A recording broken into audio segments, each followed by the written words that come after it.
to the Washington Outsider Report on the Coalition Radio. For those newly joining the program, my name is Irina Zuckerman, and I'm the editor-in-chief of the Washington Outsider. Today with us, we have a special guest, Stephen Bryen, who's a senior fellow at the Center for Security Policy, to discuss a very interesting topic, which is how Iran and Houthis are using increasingly high-tech assistance in pursuit of their maritime offensive in the Red Sea and other nearby strategic waterways. And specifically, we're talking about AIS tracking system, and we'll get to that momentarily. Why all of that is coming up now is that after a series of attacks on commercial ships in the area, as well as U.S. warships, US, UK responded with some airstrikes which precipitated additional aggression by the Houthis. Iran's been also abducting, hijacking vessels and oil tankers in the area.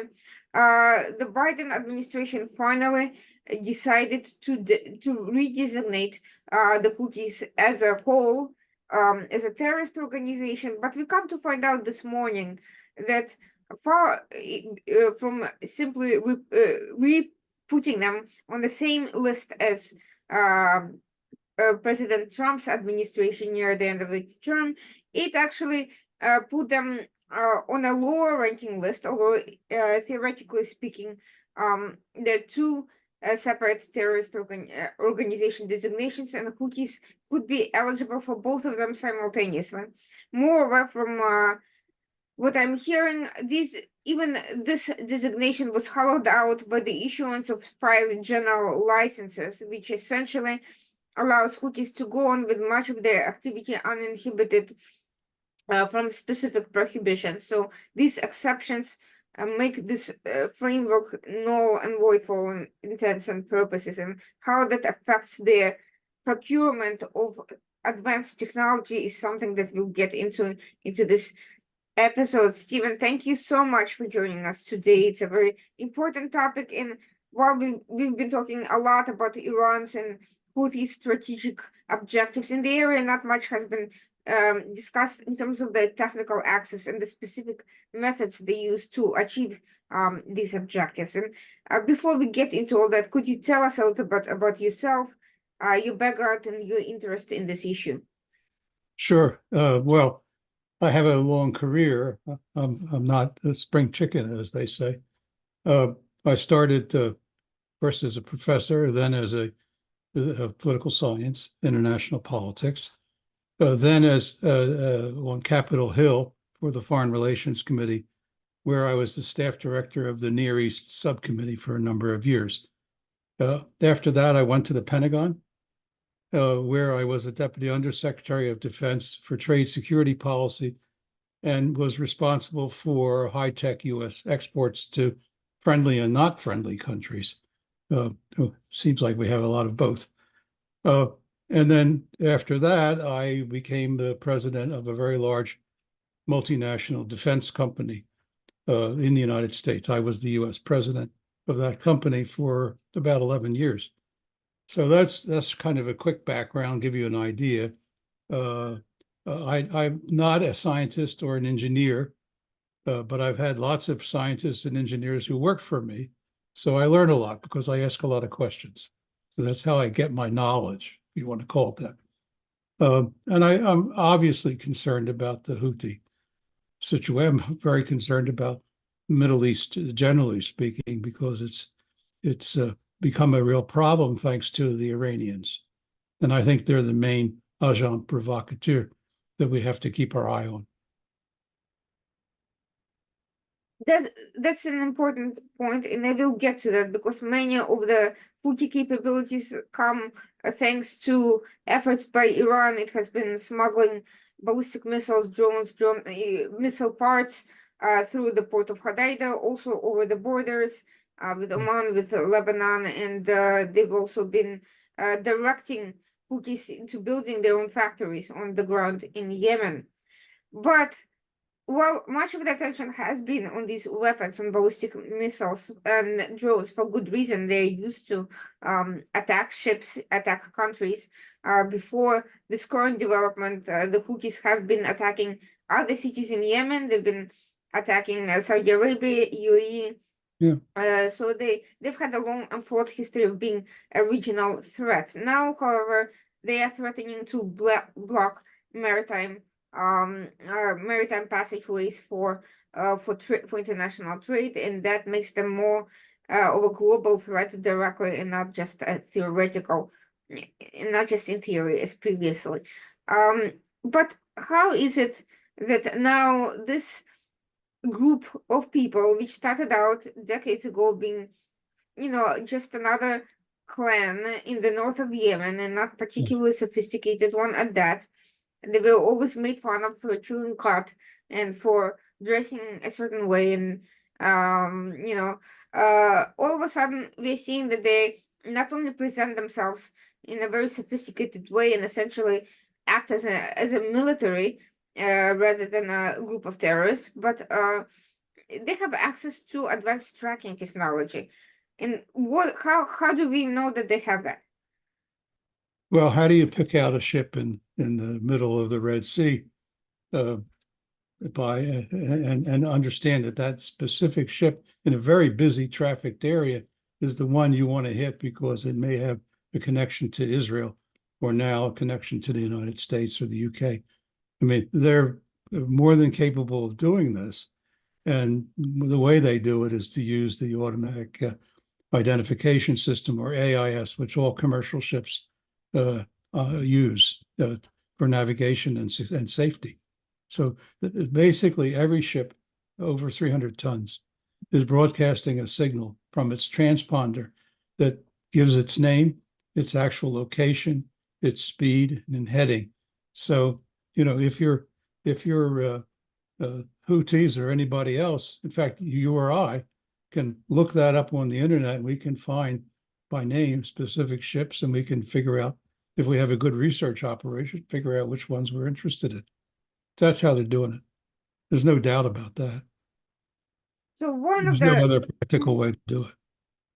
one of the issues that's been at the heart of the matter is an Iranian warship that allegedly was providing the Houthis with this with the key intelligence to help them in attacks. What is the I don't think that's exactly accurate. Let me try to explain what I think is the system. And of course, it's all has to be a little speculative because they're not telling us how they do it. We have to try and figure it out. The Houthis have been using radar, and they've been using AIS, the AIS system. I think this is all being done in Tehran. I don't think I have no doubt at all. The Houthis don't have this capability. They're not that sophisticated. This is sophisticated work. And what you do is you locate a ship with the AIS, and then you get your radar to track it accurately. Because even though AIS is good, it's not that good. It's not that perfect. So to really get it right, you need a radar, which is one of the reasons why the United States is busy trying to knock out their radars. We've knocked out 3 of them so far in that region where on the Red Sea. There is an Iranian ship in the area. There was one before that called the MV Savis, but the Savis was hit by a lipid mine. I think it was Israelis who did it and damaged it enough it had to be towed away, and they have replaced it with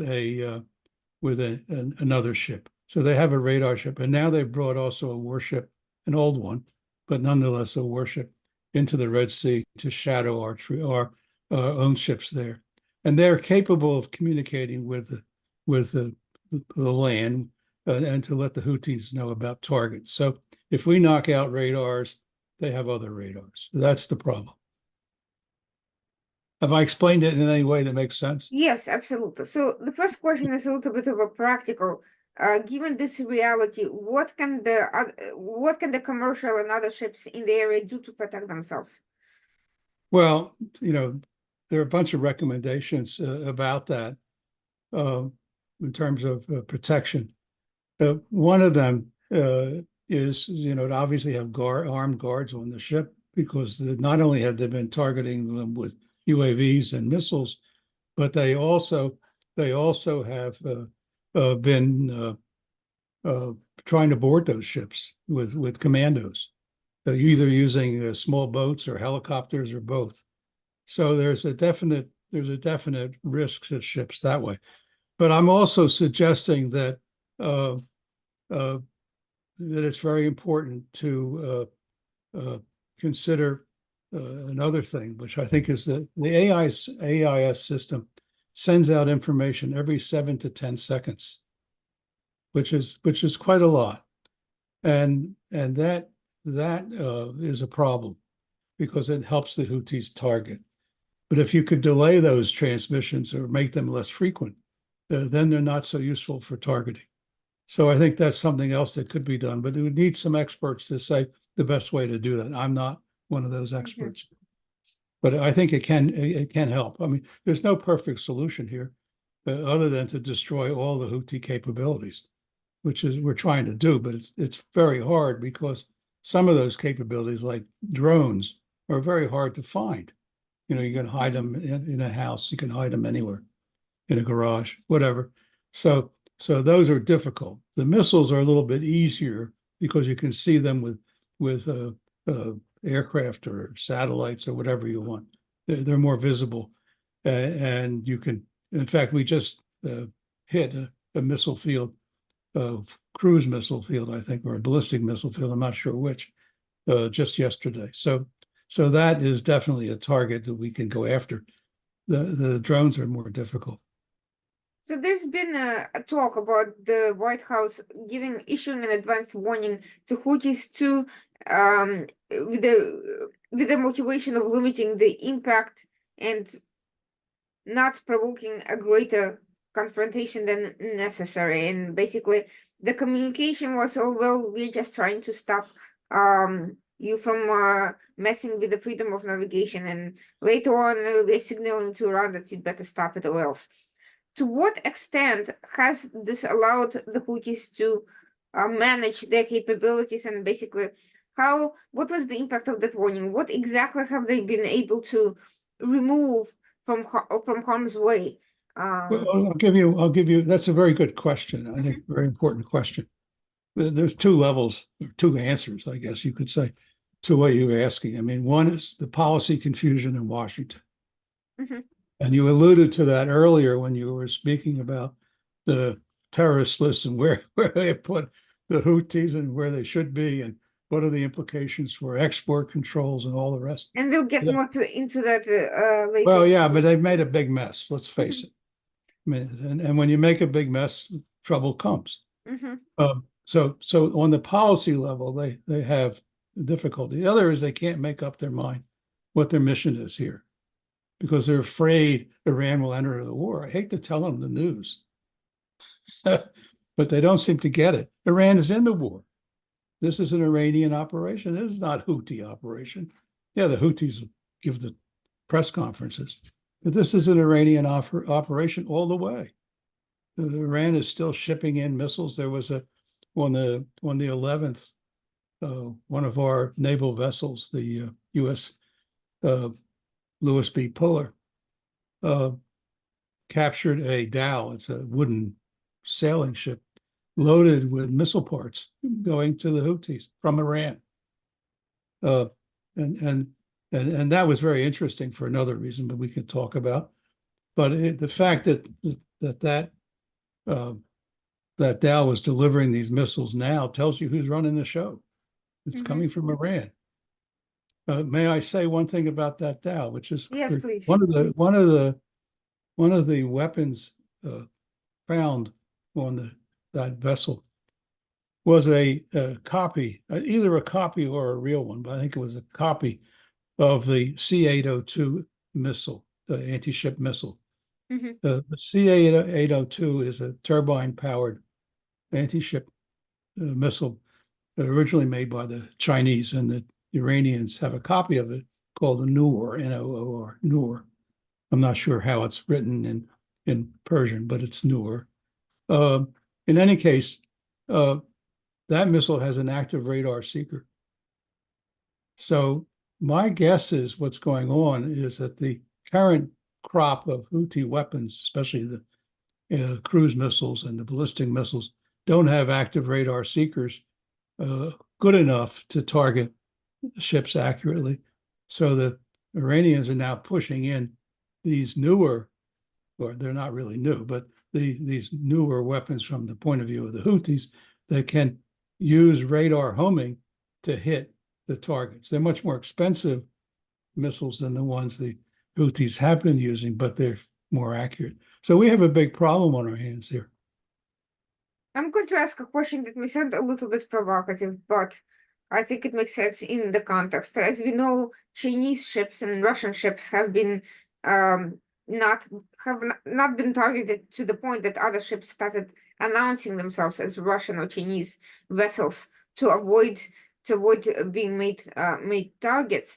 But we also know that in the past, China has provided the Houthis with parts of drone technology incorporated into the Iranian products, UAVs that they were giving them. To what extent is China involved in the technical aspects of this operation? Are Iranians simply selling or giving away what China has provided them in the context of the relationship, or is Beijing assisting in any aspect of what's going on? Well, I think you can say clearly Beijing company or Chinese companies are providing the components, most of the components for the drones and for these other systems which we've talked about. There's no doubt about that. And they have a very close cooperation with Iran. And since I think Iran is the front door to the Houthi operation, the stuff comes in the front door and then goes out the back door to the Houthis.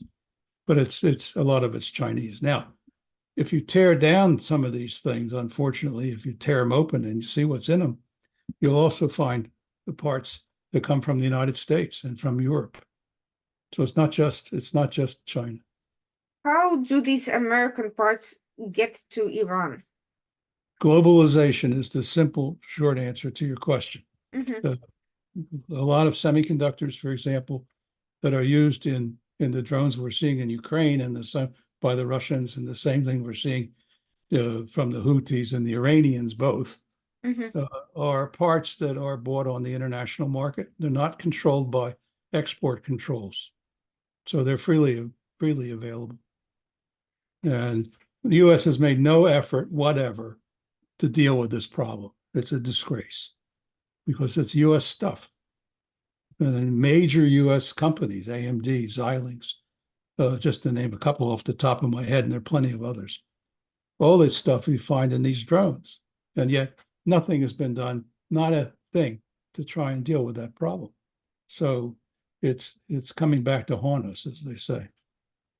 From my understanding, the export import control restrictions on some of the technologies has been difficult even when there is a concerted effort, like with the semiconductor related technologies that are still going to China, even despite specific restrictions, and the chips that are, various degrees of advanced make have also been making their way to China, for instance. So what is it about the export-import control structure that lends itself to being exploited, and why exactly has the policy been so negligent with respect to these crucial components? The US has no interest in export controls at all.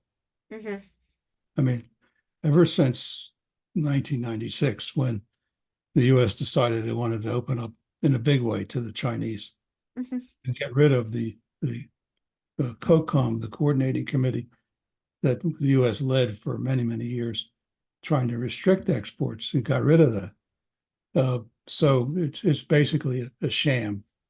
And there are no export controls because the US was looking for trade and wanted to make money and wanted partnerships because they saw China as a huge market, which it is, by the way. And so they wanted a big piece of that. So it's all about money and trade, and it has nothing to do with export control. The export control system today is a total and complete and abject failure. In my understanding that even within restrictions, there are all sorts of waivers and exceptions that have been implemented at different points in time and facilitated the sale of things that shouldn't have gone. Yeah, I mean, you don't have to be a genius to see how it's been manipulated. But the point is that they no longer have a proactive effort to control sensitive exports to just about any. So that's gone. Now, could it be put back? Yeah, maybe.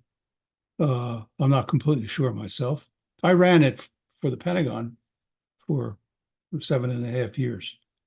I was the chief Pentagon guy on U.S. export controls when we had real export controls. So I know a little bit about it. And it's difficult even when you have a desire and an organization to deal with it, but it's impossible under the current circumstances. So what exactly is U.S. hoping to achieve by these limited airstrikes? Are they hoping that the airstrikes alone will be enough of a deterrence for Houthi/Iran to stop what they're doing, or do they think they can damage enough that they will simply not be able to engage with the same level of aggression? Officially, if judging from official statements, because that's all we have to go on, is the idea is to discourage the Houthis from doing this. But they're not going after the right targets. What because should be? if you're just shooting at radars and ballistic missile stuff and all that, the Houthis will just keep shooting it off. Iran will keep giving them more. You have to go after the leadership. The only way to get the message to them is to go after the leadership, which is quite exposed, but we're not doing it. What exactly? So the U.S. policy is a bit self-limited.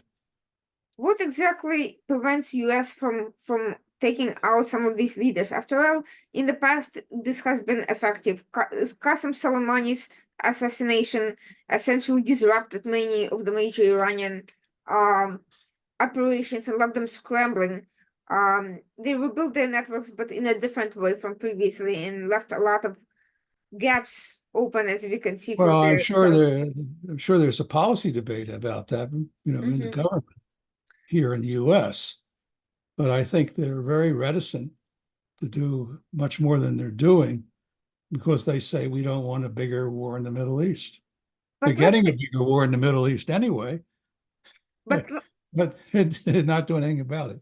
But let's say let's put Iran aside for a moment. Let's focus on what the U.S. identified as a legitimate target, which is the Houthis. Why aren't they taking out the Houthi leadership after all? Good question. I mean, because they don't want to do that. I don't think that Washington feels politically able to do that now. Okay, they're already being criticized for the Houthi limited attacks that they're doing. So the Biden administration is threatened heavily by the left in the United States and abroad, in Europe too. And it's not a surprise that all the Europeans, except for the UK, decided not to really support the coalition designed to protect shipping in the Red Sea. It's not surprising at all. But given the impact of these, attacks on the shipping costs and all these other economic factors, given the fact that there's an open economic warfare against Western interests going on, how do they expect to survive economically if they allow an adversarial force to keep attacking the ships? What is the You're talking about the Europeans? Yes. What is the calculus here? You need to ask them. I don't think they have a calculus. They just don't want to do it. What exactly is everyone's interest in the Houthis? Why is this highly radicalized group of individuals that has taken most of the country hostage and has prided itself of being more radical than the Tehran regime? Why do they have so much international deference? What are people afraid of? Well, it's political. Look, if you go on Amazon, I assume that in Israel, people have Amazon as much as we are stuck with it here. If you go on Amazon, they're selling T-shirts. They're ridiculous T-shirts that say, I stand with Yemen. Now they mean I stand with the Houthis. But they don't know the difference, okay? But just because they're stupid. But in any case, it shows just how dumb the political situation is right now. There's especially in the U.S. with pro-Palestinian and pro-Houthi protests. Can you imagine such a thing? Protesting the fact that innocent ships are being shot at in international waterways in the Red Sea. That's okay? What makes that okay? And then they say and it goes beyond that. They say, oh, it's justified because of the genocide that the Israelis are doing in Gaza. Well, it's not justified that way. You can't justify something like that. But anyway, this is the kind of nonsense that we're getting inundated with, and it's all over social media. It's all over the Western press because it's run by a bunch of idiots. And that's the kind of stuff we're getting. I'm sorry, but that's the truth. It's a very bad situation. And there's very little pushback. Nobody told, the government doesn't really say much. It just does these, that's CENTCOM, our Central Command operation, which is running the ships and the planes and stuff in the Red Sea area and the Gulf of Aden and Persian Gulf. It lets them do their thing, but it's not really defending them. Have you heard Biden stand up and say, this is something we need to do? It's very important to stop the Houthis? No, they're all quiet.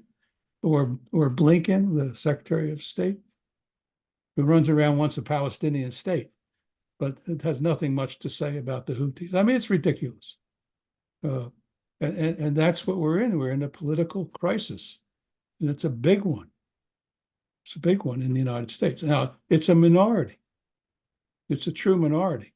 And I think that will, when the U.S. finally gets around to elections in a year, we'll be able to see that. But right now, it's a very noisy and difficult and troublesome. Well, the Houthis are priding themselves on essentially being anti-American, specifically being dedicated to destruction of the United States, not just to Israel, but specifically the US. And I think they're unique in the sense of being as open about it as they are now. Well, the Iranians say the same thing. True, but they are very specific about the fact that on the one hand, they're a regional local organization that wants a takeover of Yemen. On the other hand, they seem to have loftier goals than their local governance issues in their very slogan and in their very advanced propaganda networks. That should be signaling to the United States that there is more going on to temporary disruption of trade.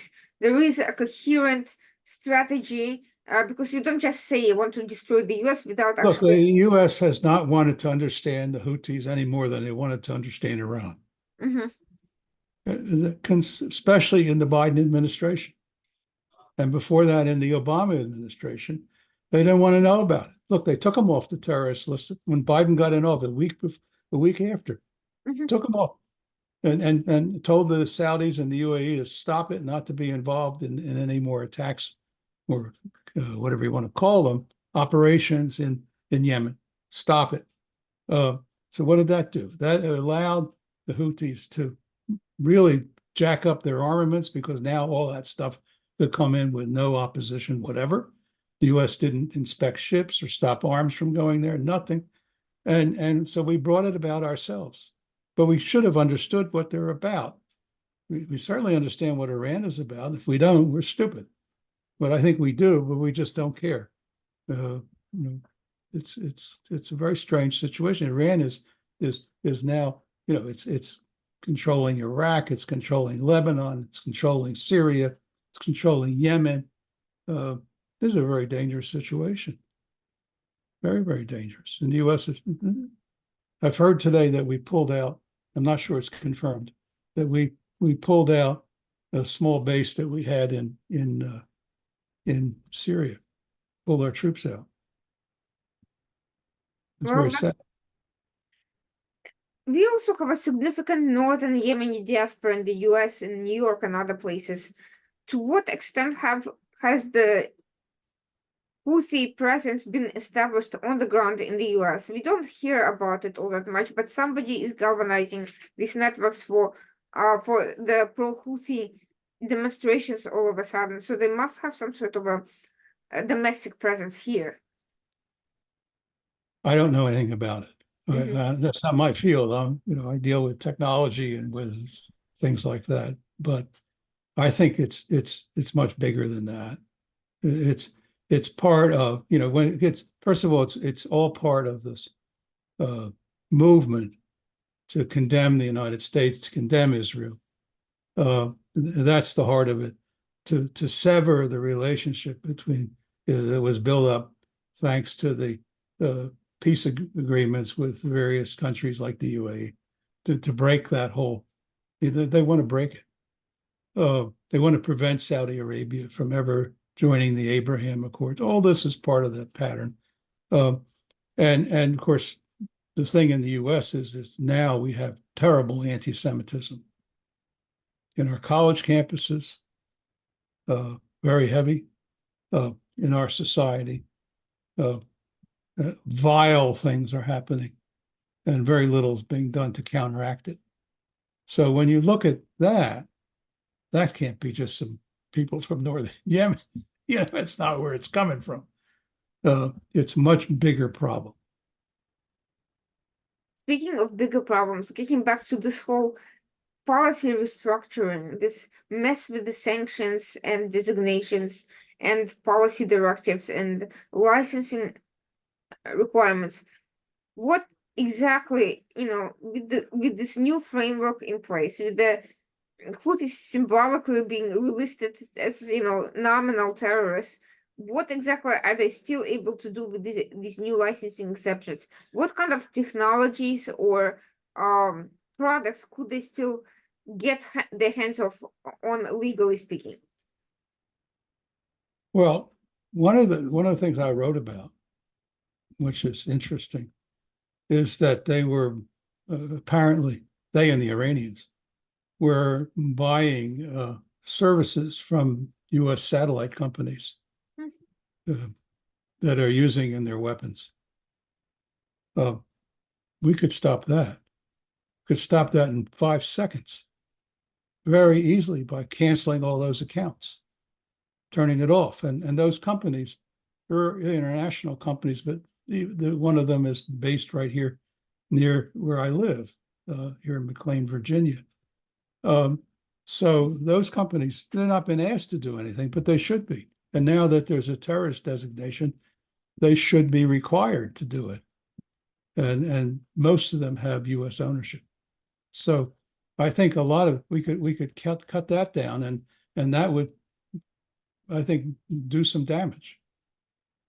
At one point, the Houthis literally took over the telecommunications network in Yemen, essentially seizing power over those networks and using them to broadcast their propaganda. And at Yeah. that point, the US remained silent, despite the fact that this was obviously a hostile act by a group of, radicalized individuals. So one fundamental issue in all of this, incoherence, lack of, Yeah. policy direction, is to what extent does the United States understand the distinction between an enemy and a non-enemy?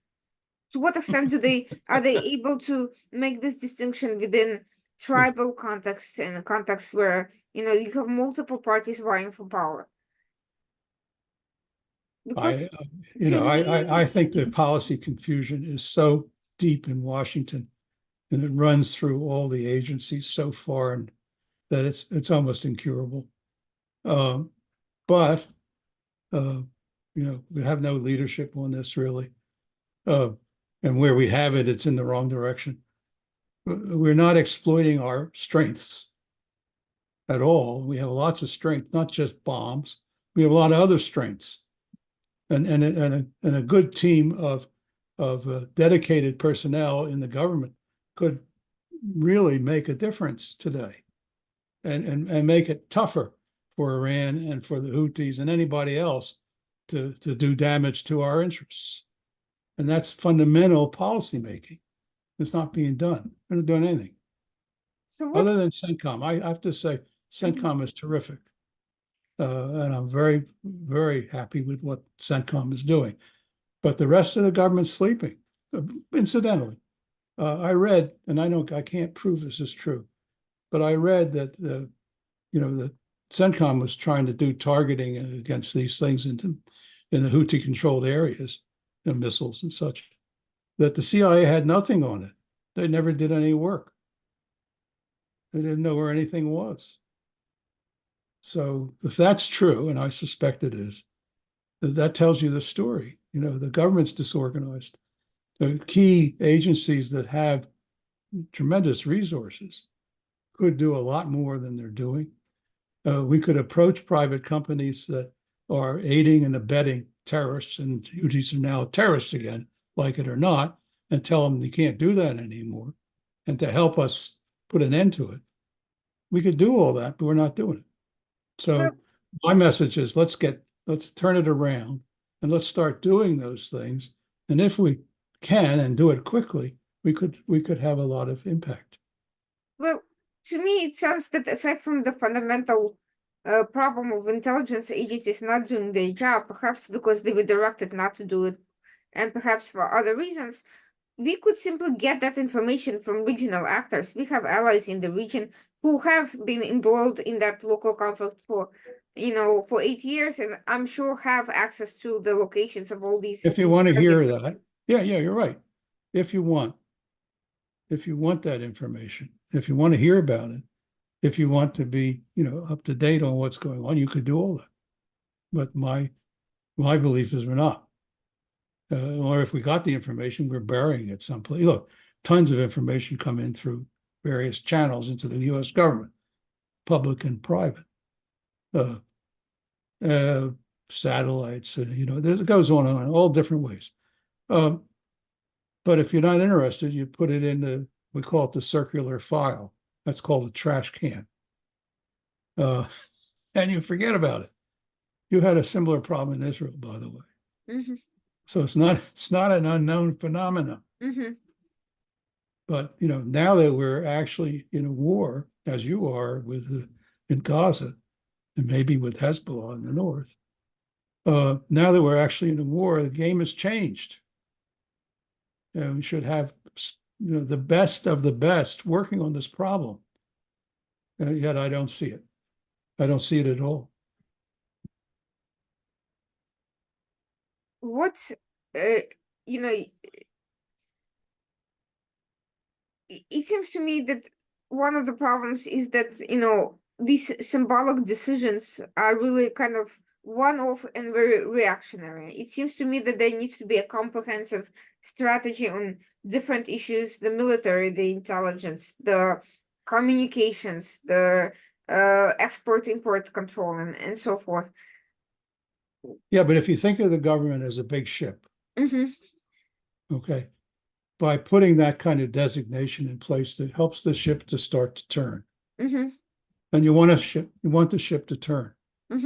That's very important. What's missing is the internal government leadership to really be serious, and to not think, well, CENTCOM can shoot some rockets off and some, let them do that. And think that solves the problem. Doesn't solve anything, not by itself. So you have to do all the other things with it. Once the Iranians and the Houthis, to a lesser extent, because I don't think they're important, but once the Iranians understand we're organized and we're going to be tough and serious, then they know they have another kind of problem. So if we're going to accommodate them, and essentially allow them to run wild over these territories where they're operating, and supply weapons ad infinitum to our enemies, then that's another different thing. It's bad. So here's another issue that comes to fundamental again basics of policy. We have two special envoys, one on Yemen, Lander King, and one on on Iran. Now it's Mali is gone, so his deputy has taken over temporarily. And maybe they should be both sent on vacation. Long vacation. Who exactly is charged with the policy decisions on these issues. We see that the State Department is putting up this designation and CENTCOM is running the military, but who is actually dealing with the big policy questions on this? Who is the decider, to put it in the immortal words of George W. Bush? Usually in such situations where you have a complex problem, it's coordinated out of the National Security Council. Mm-hmm. And the National Security Council has experts or brings in experts from other agencies to organize and plan operations and to set policies. I don't see any sign of that being done. I mean, I worked in the U.S. government.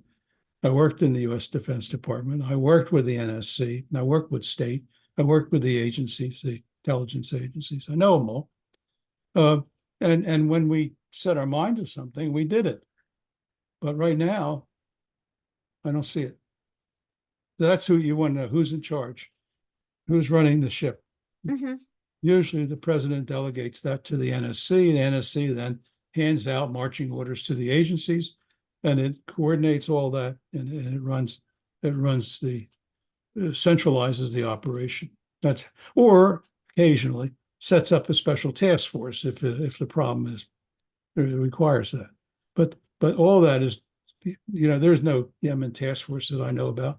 There's no Iran task force that's multifaceted. There's negotiators, but negotiators are there to give away things, not to stop things. They never stop anything. I mean, that's why I said they should go on vacation. We don't need them anymore. Dismiss them, get rid of them. We're not going to negotiate anything with Iran. Nuclear agreement? That's a joke.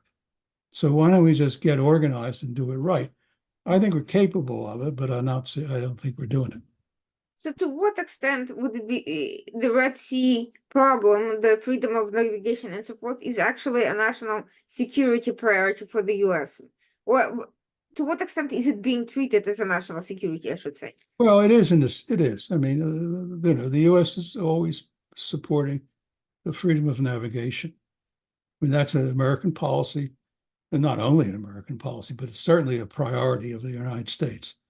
And we've run what were called freedom of navigation exercises around the world, doing it in the Pacific right now, doing it in the Red Sea, doing it in the Persian Gulf. We've done it in the past. We've escorted tankers through the Persian Gulf in the past to protect them. So yeah, and right now, even our deployments in the Red Sea not only are shooting at the Houthis, but they're also helping ships in distress. So at least they're doing that.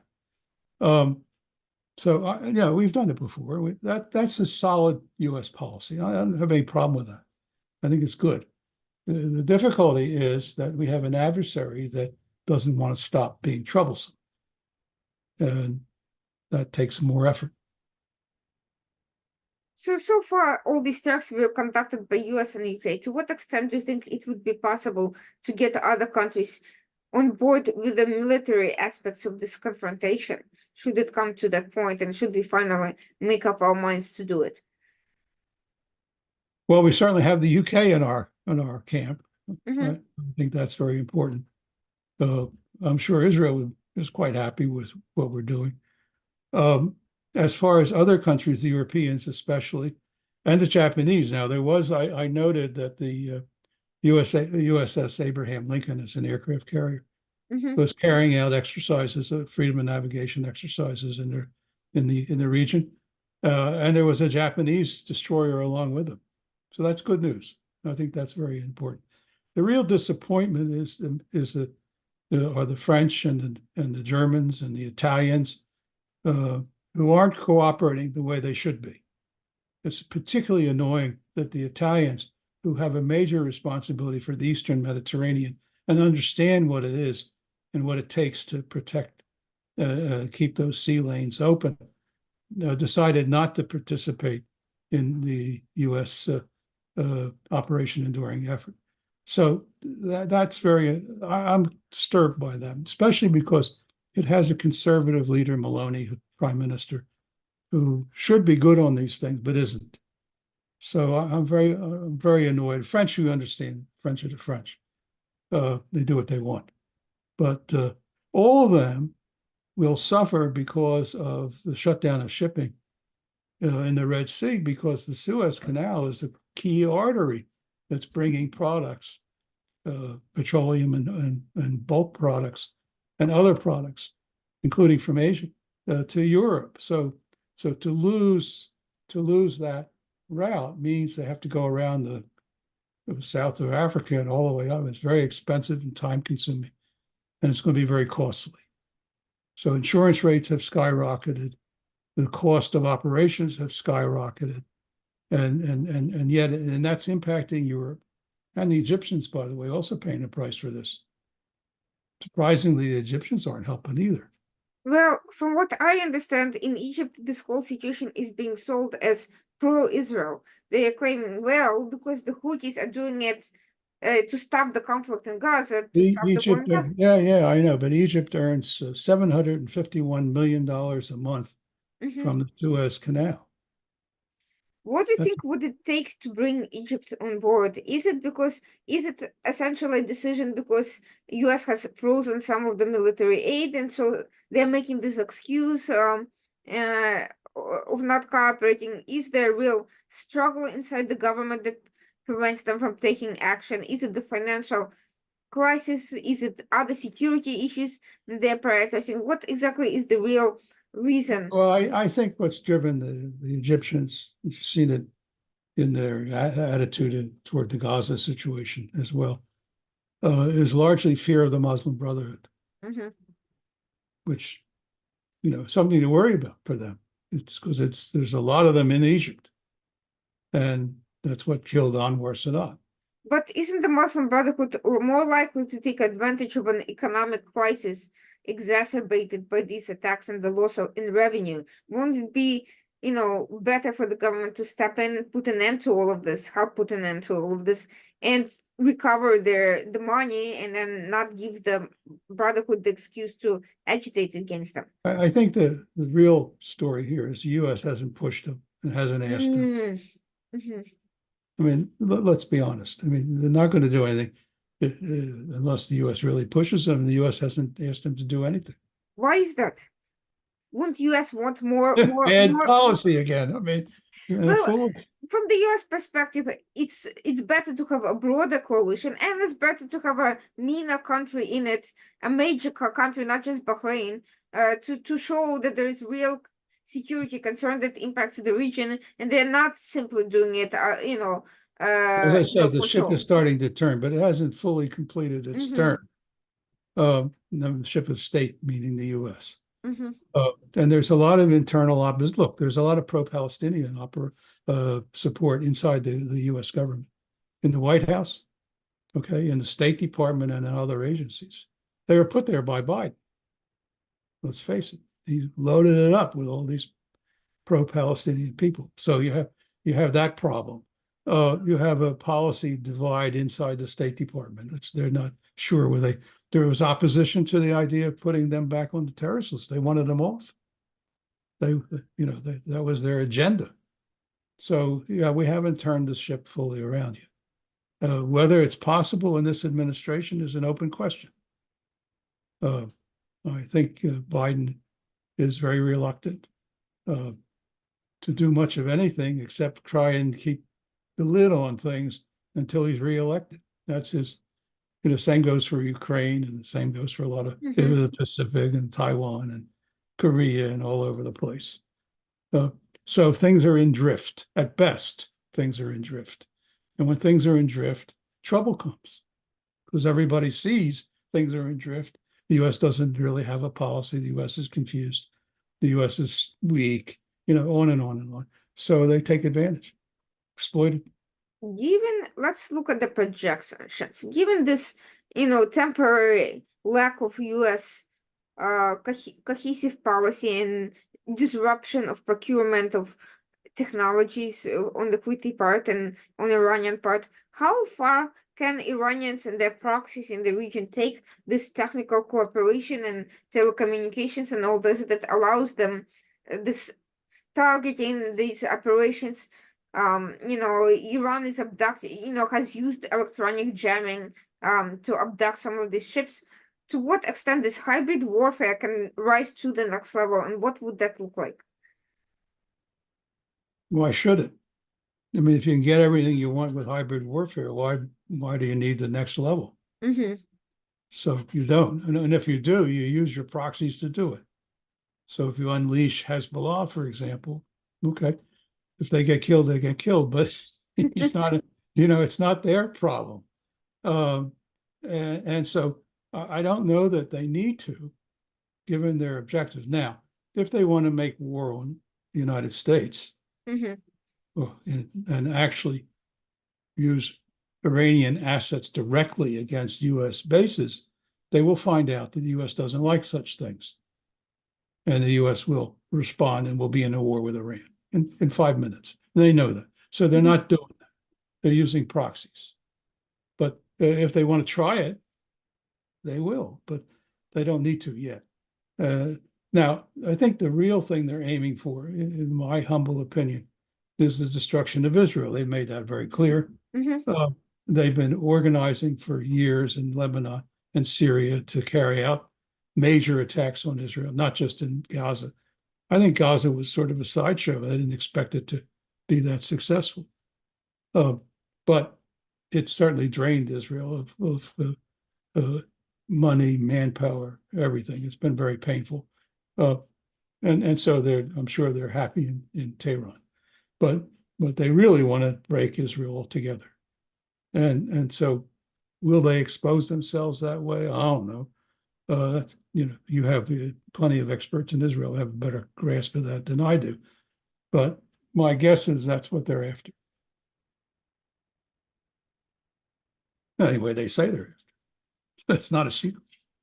Interestingly enough, one of the things that we saw is territorial expansion of this conflict, not only the layers of attacks on, more targets, but we saw Iran directly target a tanker off the coast of India, which prompted India to send its own manpower into the region.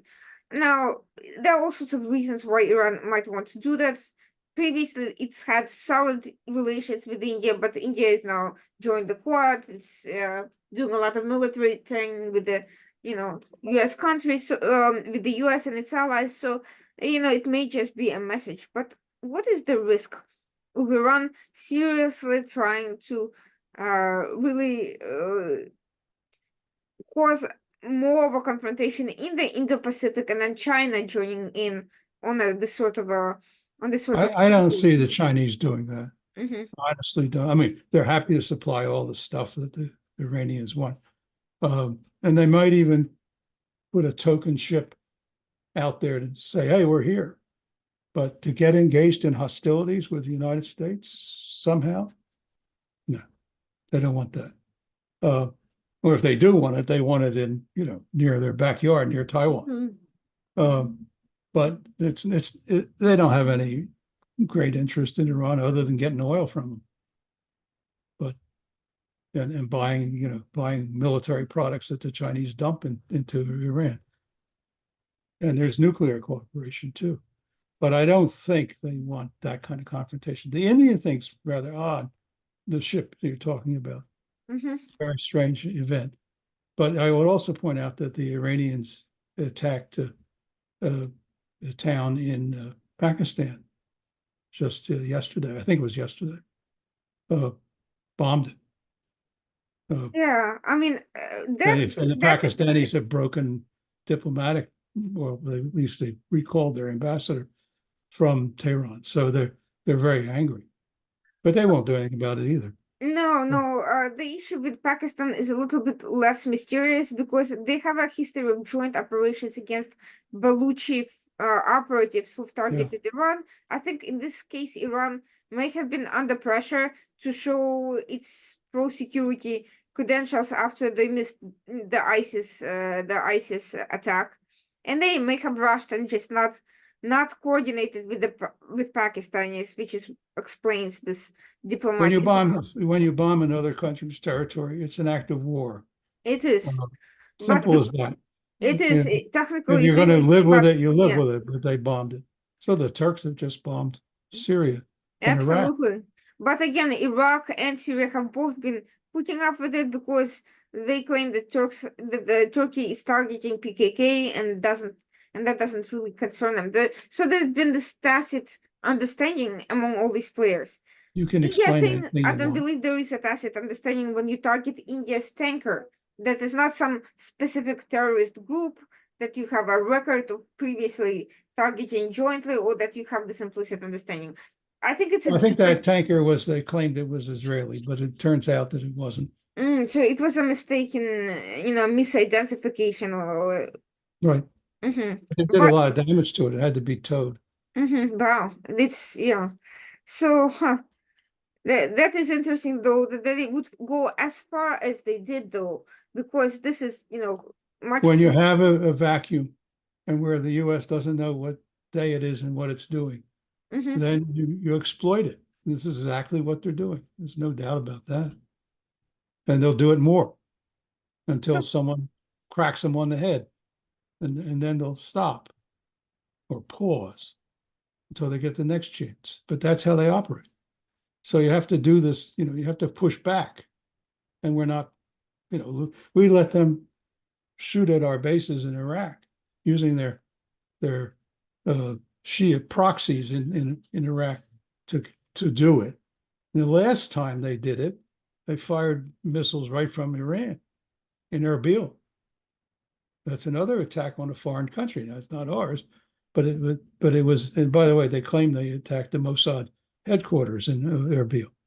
But anyway, they attacked another country. And what did the U.S. say about it? Can you It's answer that been a question? very toothless statement. It said nothing, Yeah. nothing at all, zero. Oh, that's terrible. That's not nice. Don't do that again. Mhm. That's ridiculous. From what I understand, they killed a Kurdish billionaire with the oil interest And his in. family. Yes, yeah. So that's kind of a big deal. This is, first of all, it's a civilian person. Second of all, it's a well-known figure. It's not just, somebody incidentally damaged on the street that no one's ever heard of. This is, They a said big he was name. working for Mossad. Well, they make those claims, but obviously they're also not happy that Kurds I have. think they missed their target Mhm. when they blew up his home. I they've been They fired 10 Fatah 110 missiles, ballistic no, missiles, 10 of them. that's a pretty serious attack. It's a very serious attack. But again, the U.S. My friend Richard Pearl used to call these State Department statements, with officially they're called demarches, and he called them demarshmallows. That's a good way of putting it. Speaking of that, final question I have for you is sort of on the defensive side. So the Houthis, the targeting of all these vessels, they see that US has clearly much more significant military prowess than they do, and that the defenses have been solid no matter how many drones and missiles they've been firing in the general direction of US warships and such. Why do they keep doing it? What are they hoping to achieve from that perspective? Technically, they're not doing much damage. They're wasting their own weapons on targets that are far above their head. What No, exactly is the no, plan? no, no, no, no, no. They're hoping to get a lucky hit. They're Mm, hoping to hit a U.S. warship. This is not just wasting ammunition. hmm This has a very, and they're starting to use swarm tactics to try and overwhelm the Aegis system that is defending these ships, the Aegis missile system. So yeah, I mean they're trying to get a hit. There's not much doubt about that. So there's a calculated risk. They understand. I think they're crazy because if they hit a U.S. ship, the U.S. will send B-52 bombers and wipe them out. So this is the part that I don't understand. Iran is on one hand is fully in control of all these operations. They're trying to wreak havoc, pushing US, taking advantage of its weakness. On the other hand, they know there are red lines that US cannot cross, and there's this They don't real care. risk of No, because look, again, from the Iranian point of view, what's the difference? So the mhm. Houthis get wiped out? Too bad. Didn't cost Iran anything much. and they humiliated the United States. So these are the sorts of risks Sank an that, American destroyer or American aircraft carrier. It's the same dream that the Chinese have about our aircraft carriers and destroyers in Asia, near China. They well, dream about sinking them. They, in fact, not only they dream about it, they mhm. put mock-ups of our aircraft carriers in the desert and they bomb them, practicing. So, this is understandable. But the Iranians are smart enough to understand they're not doing it. Those guys are doing it. Too bad. They get killed. Do you think there The can U.S. come? has to make up its mind about Iran. Mhm. That's the big issue. That's the overwhelming issue in the Middle East today. There's no bigger issue than that. That's the single most serious problem. And they better get it done before they have nuclear weapons, because then they won't be able to do it. But let's face it, in the past, when Iran did engage in direct hits against strategic targets, such as the Aramco attack, and nobody, including the US, wanted to name them as the culprit because everyone was afraid of confronting an escalation and whatnot. Yeah, I agree. Escalation came regardless, as we see, but now Iran gets this idea that no matter what, as long as they're stay behind the scenes and let someone else do the job, they're not going to be Well, they're not suffering. behind the scenes. They're just not they're not executing for the most part, the attacks. Now, the Erbil attack is something else, and the Aramco attack you mentioned, which was against the two oil facilities, Abaqaiq and Kurayas. That attack was from Iranian territory. They took a big risk, but they were pretty convinced the U.S. would do nothing, which is exactly what happened. And they were also convinced the Saudis wouldn't do anything because the U.S. wouldn't let them, which is also what happened. So in those circumstances, you can get away with things. But if you hit an American military ship, it's a different story. Mhm. Totally different story. It's not some commercial operation. And if you do that, let me just tell you very clearly, without any hesitation, and no matter what Biden thinks or any of these other jokers think in the government, we're going to have to take military action against them. Period. Do you think they understand that? Is there a clear understanding They of think it? they can get away with it. I think they're No, foolish. no, not Iran. Do you think US understands that it would have to take military action? The US government, not the I don't Pentagon. know. That's a good question. I don't know the answer to that. Right now, no. No, they're just hoping it'll go away, because Wow. I think the U.S. policy is primarily to delay anything that would impact the coming election negatively in terms of the current administration. What they don't understand is that the longer this goes on, the greater the risk of a confrontation is, and that they might actually hit a U.S. warship. So essentially, Iran is far better at calculating the risk to their own interest than the US So is. far, yeah. So far. That's the conclusion to be drawn. Well, I mean, have you any evidence that anybody's pushed back on Iran for anything? No? Okay, you answer your own question. Exactly. Well, let's hope that this does not get any farther than already has, and hopefully, everyone will come to their senses and start doing the right thing, for everyone's. From your mouth to God's ear. Yeah. But thank you so much for joining us today. This was an enlightening conversation. I think many people are simply not aware of the degree of this technical advancement that is present in these operations. I think the international image of Houthis, or for that matter, even Iran, has been somewhat naive, to put it mildly. And I think what we're seeing is an increasingly serious technical problem, and which we should be taking seriously. Thank you very much. Nice to be with you for the first time. I enjoyed it. Thank you. And to everyone watching, please tune back on next Tuesday at 9 p.m. for our next program. Thank you so much for joining us today.